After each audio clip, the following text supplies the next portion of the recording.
Where are we at, April? We are at Dinosaur National Monument. At the Swelter what? Swelter Shelter. That's so fun to say. Swelter Shelter.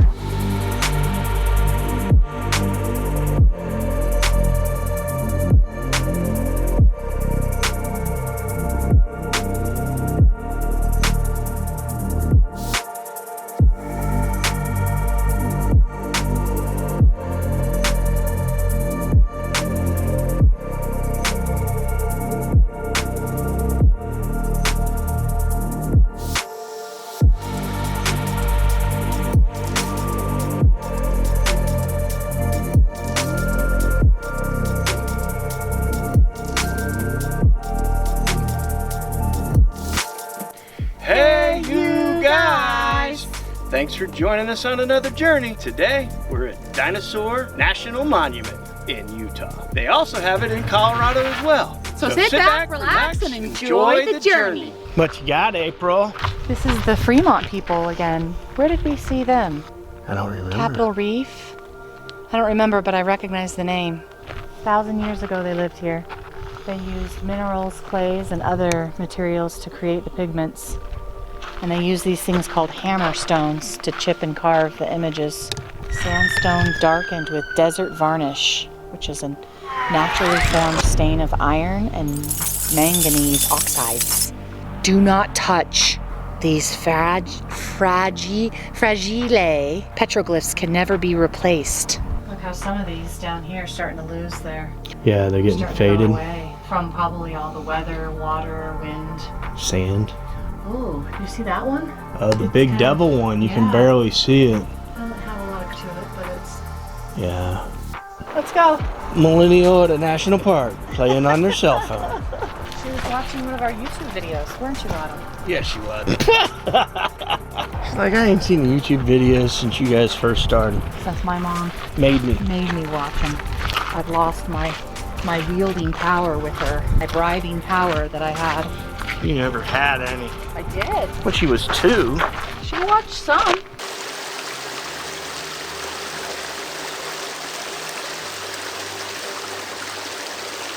Welcome to Dinosaur National Monument. The shuttle bus is about to depart for the Dinosaur Quarry exhibit hall. So because of COVID-19, you have to get a pass online to be able to go to the Bones exhibit. This guy, Earl Douglas, in 1909 says, "At last, in the top of the ledge, I saw 8 of the tailbones of a brontosaurus in exact position." Isn't that crazy? That is crazy. This is one of the bones? Yeah. Go stand by it so we get a perspective of how big that is. King! That's just so crazy. What's that? Can you imagine being this guy who this Earl Douglas, who discovers these tailbones of an apatosaurus just arching out of the ground in a lifelike position? Yeah, that's crazy. That's what I was reading back there when you had me stand by the bone. They're in the Carnegie Museum in Pittsburgh. Because he was a paleontologist, that's why they sent him back to Carnegie Museum. That bone that you had me stand by was it was a bone of a brontosaurus, but the bones he first found were 8 tailbones of an apatosaurus, like this picture. Touching a bone.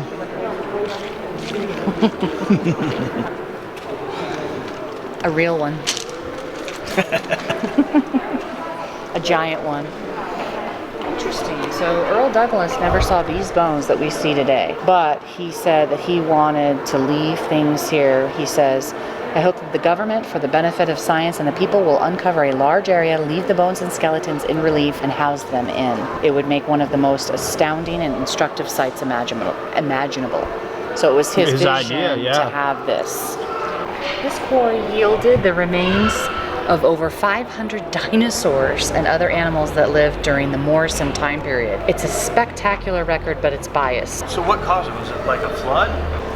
I'm not sure. What do you mean, what caused it? I mean, why are all these dinosaurs all in the same spot? Here's your answer.